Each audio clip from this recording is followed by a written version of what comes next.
Doppler 12 Futurecast. And there's a slight chance we could see some icing concerns, but it will be primarily just off to our north into central Massachusetts. More on that coming up in just a second. First, let's look at our temperatures, what they have done over the past several hours.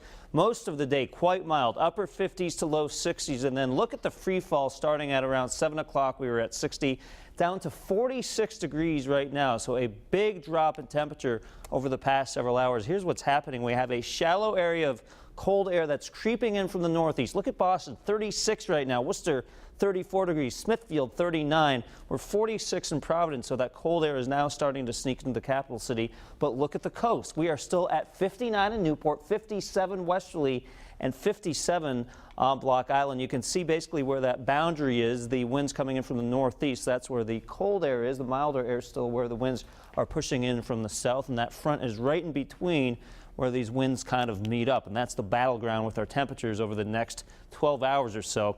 Now, keep in mind, this is a very tricky forecast when we have these very shallow and cold air masses, so you're going to want to not take these too literally, but this computer model, I think, doing the best job out of all of them, so we'll go with this, but keep in mind there could be a 5 to 6 degree error in these, really on either side of the temperature, but this is what we'll go with tonight, and I think the trend does a really good job. So 5 o'clock tomorrow morning, low 30s here in Smithfield potentially, but look at the coast, still mid 40s to low 50s. Now we go into the later hours of the morning, into around noontime. You can see that we start to even things out a little bit with low 40s here in northern Rhode Island, mid 40s across the south coast. And then as we head throughout tomorrow afternoon, a colder air mass will be moving in from the north. Still not quite here just yet, so still hanging on to some mid 40s at the coast, potentially back to the 30s or low 40s in northern Rhode Island.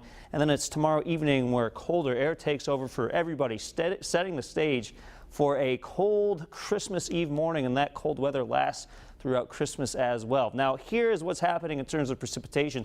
Showers have been fairly light most of the day and evening, but the bullseye of energy still well off to our south and our west. It's hanging out towards the Washington, D.C. area. As it moves across the top of us tomorrow morning, that's where it will bring in the chance of the steadiest of the rain. So we go hour by hour here. Watch what happens into around 5 o'clock tomorrow morning. Most of us just get the liquid. That's good news for the roads. A slight chance north of 295, say around Woonsocket, North Smithfield, we could get a brief period of freezing rain. But again, I think most of that impact stays up into central Massachusetts, but certainly use caution if you're headed in that direction.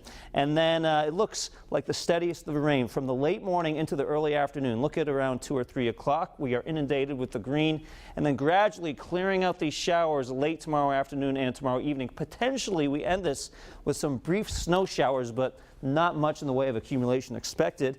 And there it is, that cold Christmas Eve on Tuesday, up to 36 degrees. Christmas Day, how about 25 for a high temperature? So for Santa's ride Tuesday night to Wednesday morning, we are looking cold and dry. No problem with Santa's sleigh, but not likely that we'll see much of a white Christmas around here, but at least we'll get the colder temperatures on the way for Christmas. Yeah, I was just going to say goodbye to those warm temperatures. We'll see them sometime next year. Yeah, see you later. It'll be a while. All right, Pete, thanks so much. Coming up on Eyewitness News at 10, a caroling wish, how thousands of carolers helped make a dying girl's